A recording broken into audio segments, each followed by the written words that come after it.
The more I knew of the inmates of Moor House, the better I liked them. In a few days I had so far recovered my health that I could sit up all day and walk out sometimes. I could join with Diana and Mary in all their occupations, converse with them as much as they wished, and aid them when and where they would allow me. There was a reviving pleasure in this intercourse, of a kind now tasted by me for the first time, the pleasure arising from perfect congeniality of tastes, sentiments, and principles. I liked to read what they liked to read. What they enjoyed delighted me. What they approved, I reverenced. They loved their sequestered home. I too, in the grey, small, antique structure, with its low roof, its latticed casements, its mouldering walls, its avenue of aged firs, all grown aslant under the stress of mountain winds, its garden dark with yew and holly, and where no flowers but of the hardiest species would bloom, found a charm both potent and permanent.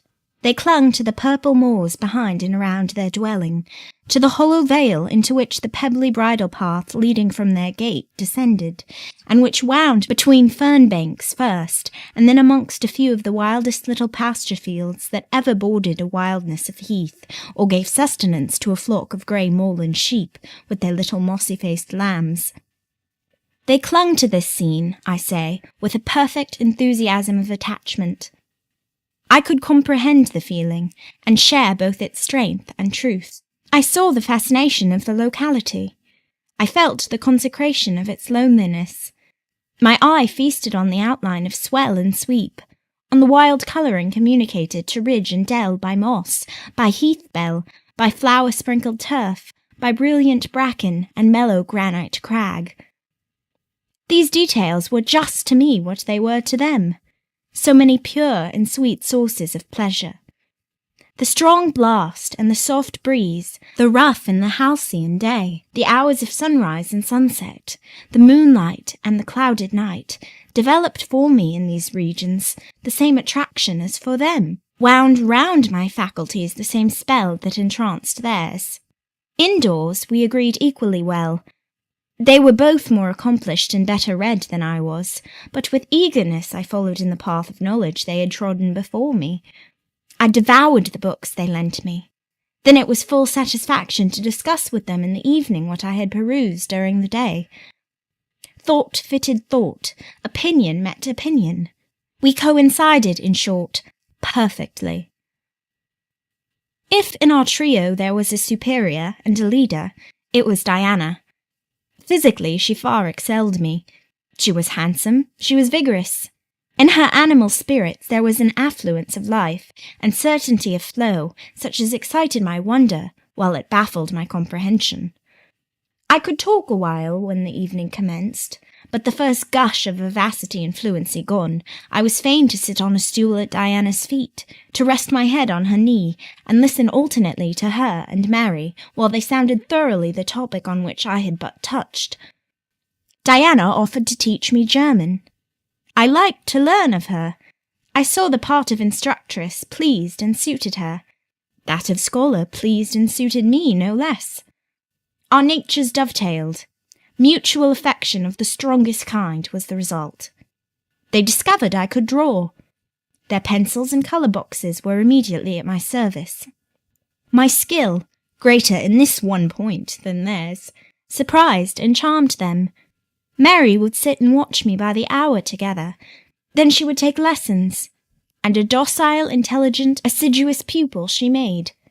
Thus occupied and mutually entertained, days passed like hours, and weeks like days. As to Mr. St. John, the intimacy which had arisen so naturally and rapidly between me and his sisters did not extend to him. One reason of the distance yet observed between us was that he was comparatively seldom at home. A large proportion of his time appeared devoted to visiting the sick and poor among the scattered population of his parish. No weather seemed to hinder him in these pastoral excursions. Rain or fair, he would, when his hours of morning study were over, take his hat, and, followed by his father's old pointer Carlo, go out on his mission of love or duty. I scarcely know in which light he regarded it. Sometimes, when the day was very unfavourable, His sisters would expostulate. He would then say, with a peculiar smile, more solemn than cheerful, "And if I let a gust of wind or a sprinkling of rain turn me aside from these easy tasks, what preparation would such sloth be for the future I propose to myself?" Diana and Mary's general answer to this question was a sigh, and some minutes of apparently mournful meditation. But besides his frequent absences, there was another barrier to friendship with him. He seemed of a reserved, an abstracted, and even of a brooding nature.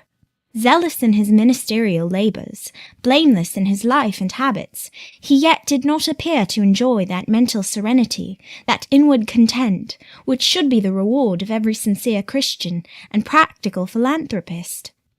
Often of an evening, when he sat at the window, his desk and papers before him, he would cease reading or writing, rest his chin on his hand, and deliver himself up to I know not what course of thought.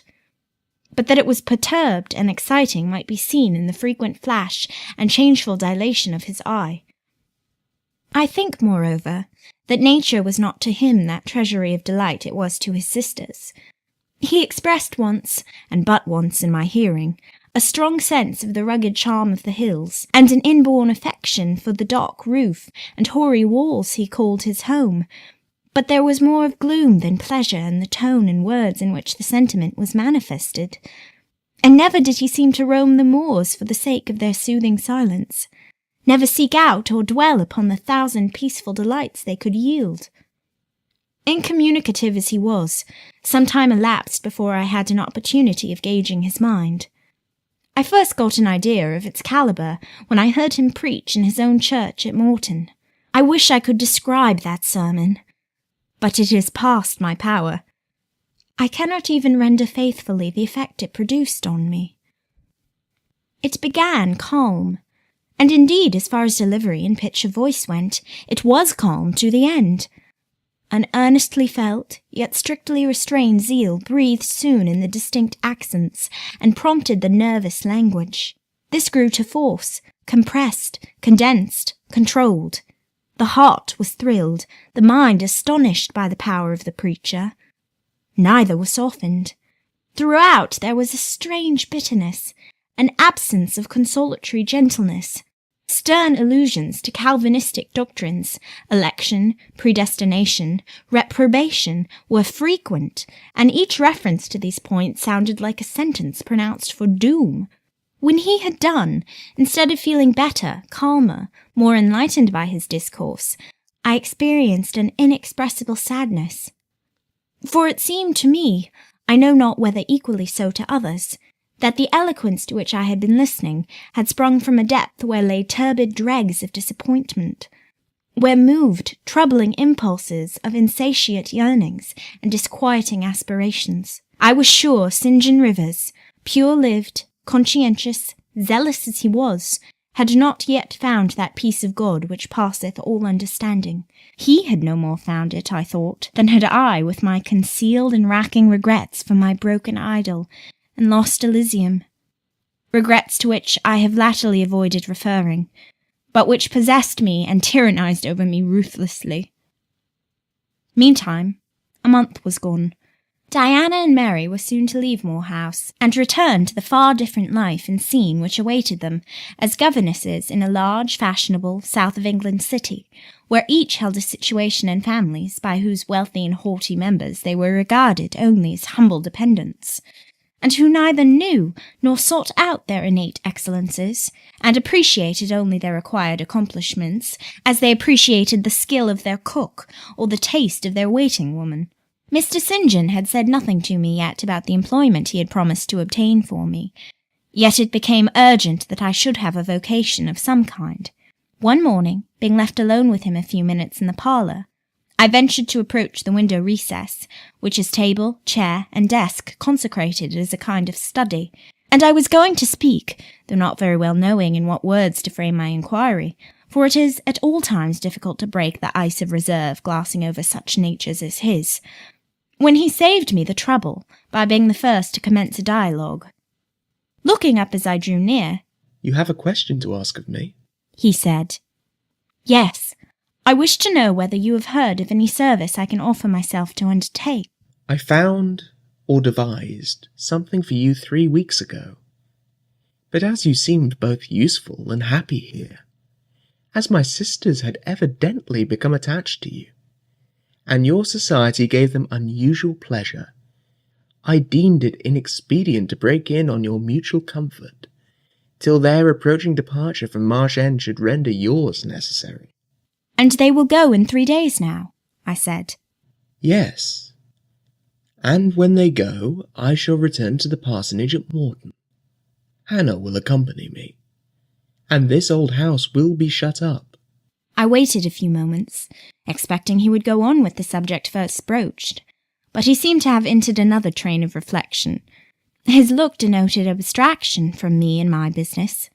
I was obliged to recall him to a theme which was of necessity one of close and anxious interest to me. What is the employment you had in view, Mr. Rivers? I hope this delay will not have increased the difficulty of securing it.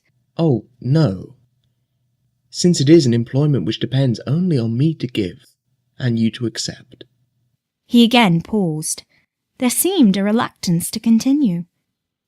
I grew impatient.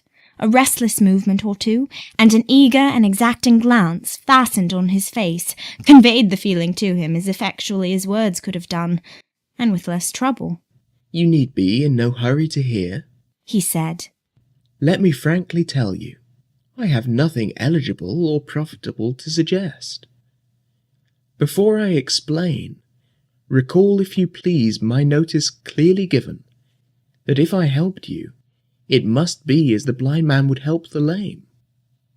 I am poor, for I find that, when I have paid my father's debts, all the patrimony remaining to me will be this crumbling grange, the row of scathed firs behind, and the patch of moorish soil, with the yew trees and holly bushes in front.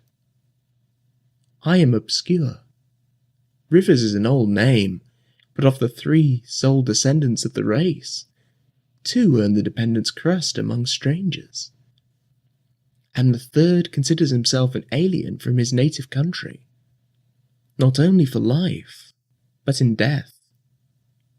Yes, and deems, and is bound to deem himself honoured by the lot, and aspires but after the day when the cross of separation from fleshly ties shall be laid on his shoulders, and when the head of that church militant, of whose humblest members he is one, shall give the word, Rise, follow me.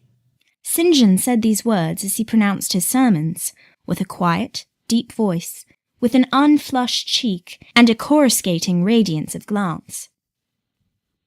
He resumed, And since I am myself poor and obscure, I can offer you but a service of poverty and obscurity. You may even think it degrading, for I see now your habits have been what the world calls refined. Your tastes lean to the ideal, and your society has at least been amongst the educated. But I consider that no service degrades which can better our race. I hold that the more arid and unreclaimed the soil where the Christian labourer's task of tillage is appointed him, the scantier the meed his toil brings, the higher the honour. His, under such circumstances, is the destiny of the pioneer. And the first pioneers of the gospel were the apostles. Their captain was Jesus, the Redeemer, himself. Well, I said, as he again paused, proceed. He looked at me before he proceeded. Indeed, he seemed leisurely to read my face, as if its features and lines were characters on a page. The conclusions drawn from this scrutiny he partially expressed in his succeeding observations. I believe you will accept the post I offer you, said he, and hold it for a while. Not permanently, though, any more than I could permanently keep the narrow and narrowing. The tranquil hidden office of English country incumbent. For in your nature is an alloy as detrimental to repose as that in mine. though of a different kind. Do explain, I urged, when he halted once more. I will, and you shall hear how poor the proposal is, how trivial, how cramping. I shall not stay long at Morton, now that my father is dead, and that I am my own master. I shall leave the place probably in the course of a 12-month. But while I do stay, I will exert myself to the utmost for its improvement. Morton, when I came to it 2 years ago, had no school. The children of the poor were excluded from every hope of progress. I established one for boys. I mean now to open a second school for girls. I have hired a building for the purpose, with a cottage of 2 rooms attached to it for the mistress's house. Her salary will be £30 a year.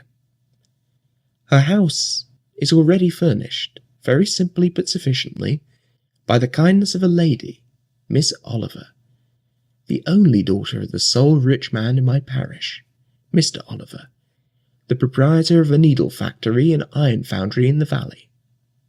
The same lady pays for the education and clothing of an orphan from the workhouse, on condition that she shall aid the mistress in such menial offices connected with her own house and the school, as her occupation of teaching will prevent her having time to discharge in person. Will you be this mistress? He put the question rather hurriedly. He seemed half to expect an indignant, or at least a disdainful rejection of the offer. Not knowing all my thoughts and feelings, though guessing some, he could not tell in what light the lot would appear to me. In truth, it was humble, but then it was sheltered, and I wanted a safe asylum. It was plodding, but then compared with that of a governess in a rich house, it was independent. And the fear of servitude with strangers entered my soul like iron. It was not ignoble, not unworthy, not mentally degrading. I made my decision. I thank you for the proposal, Mr. Rivers, and I accept it with all my heart. But you comprehend me, he said. It is a village school. Your scholars will be only poor girls, cottagers' children, at the best farmers' daughters. Knitting, sewing, reading, writing, ciphering will be all you have to teach. What will you do with your accomplishments? What with the largest portion of your mind, sentiments, tastes? Save them till they are wanted. They will keep. You know what you undertake then? I do. He now smiled, and not a bitter or sad smile, but one well pleased and deeply gratified. And when will you commence the exercise of your function? I will go to my house tomorrow, and open the school, if you like, next week. Very well. So be it. He rose, and walked through the room. Standing still, he again looked at me. He shook his head. What do you disapprove of, Mr. Rivers? I asked. You will not stay at Morton long. No, no. Why? What is your reason for saying so? I read it in your eye. It is not of that description which promises the maintenance of an even tenor in life. I am not ambitious. He started at the word ambitious. He repeated, No. What made you think of ambition? Who is ambitious? I know I am, but how did you find it out? I was speaking of myself. Well, if you are not ambitious, you are... He paused. What? I was going to say impassioned. But perhaps you would have misunderstood the word and been displeased. I mean that human affections and sympathies have a most powerful hold on you. I am sure you cannot long be content to pass your leisure in solitude, and to devote your working hours to a monotonous labour wholly void of stimulus, any more than I can be content, he added with emphasis, to live here buried in morass, pent in with mountains. My nature, that God gave me, contravened. My faculties, heaven bestowed, paralysed, made useless. You hear now how I contradict myself. I, who preached contentment with a humble lot, and justified the vocation even of hewers of wood and drawers of water in God's service. I, his ordained minister, almost rave in my restlessness. Well, propensities and principles must be reconciled by some means. He left the room. In this brief hour, I had learnt more of him than in the whole previous month. Yet still he puzzled me. Diana and Mary Rivers became more sad and silent as the day approached for leaving their brother and their home. They both tried to appear as usual, but the sorrow they had to struggle against was one that could not be entirely conquered or concealed. Diana intimated that this would be a different parting from any they had ever yet known. It would probably, as far as St. John was concerned, be a parting for years. It might be a parting for life. "He will sacrifice all to his long-framed resolves," she said. "Natural affection and feelings more potent still. St. John looks quiet, Jane, but he hides a fever in his vitals. You would think him gentle, yet in some things he is inexorable as death. And the worst of it is, my conscience will hardly permit me to dissuade him from his severe decision. Certainly I cannot for a moment blame him for it. It is right, noble, Christian. Yet it breaks my heart." And the tears gushed to her fine eyes. Mary bent her head low over her work. "We are now without father. We shall soon be without home and brother," she murmured. At that moment a little accident supervened, which seemed decreed by fate purposely to prove the truth of the adage that misfortunes never come singly, and to add to their distresses the vexing one of the slip between the cup and the lip. St. John passed the window reading a letter. He entered. "Our Uncle John is dead," said he. Both the sisters seemed struck, not shocked or appalled. The tidings appeared in their eyes rather momentous than afflicting. "Dead?" repeated Diana. "Yes." She riveted a searching gaze on her brother's face. "And what then?" she demanded in a low voice. "What then? Die?" he replied, maintaining a marble immobility of feature. "What then? Why, nothing. Read." He threw the letter into her lap. She glanced over it and handed it to Mary. Mary perused it in silence and returned it to her brother. All three looked at each other, and all three smiled. A dreary, pensive smile enough. "Amen. We can yet live," said Diana at last. "At any rate, it makes us no worse off than we were before," remarked Mary. "Only it forces rather strongly on the mind the picture of what might have been," said Mr. Rivers, "and contrasts it somewhat too vividly with what is." He folded the letter, locked it in his desk, and again went out. For some minutes no one spoke. Diana then turned to me. "Jane, you will wonder at us and our mysteries," she said, "and think us hard-hearted beings not to be more moved at the death of so near a relation as an uncle.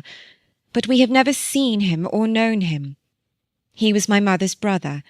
My father and he quarrelled long ago. It was by his advice that my father risked most of his property in the speculation that ruined him. Mutual recrimination passed between them. They parted in anger, and were never reconciled. My uncle engaged afterwards in more prosperous undertakings. It appears he realised a fortune of £20,000. He was never married, and had no near kindred but ourselves and one other person, not more closely related than we. My father always cherished the idea that he would atone for his error by leaving his possessions to us. That letter informs us that he has bequeathed every penny to the other relation, with the exception of 30 guineas, to be divided between St. John, Diana, and Mary Rivers for the purchase of 3 mourning rings.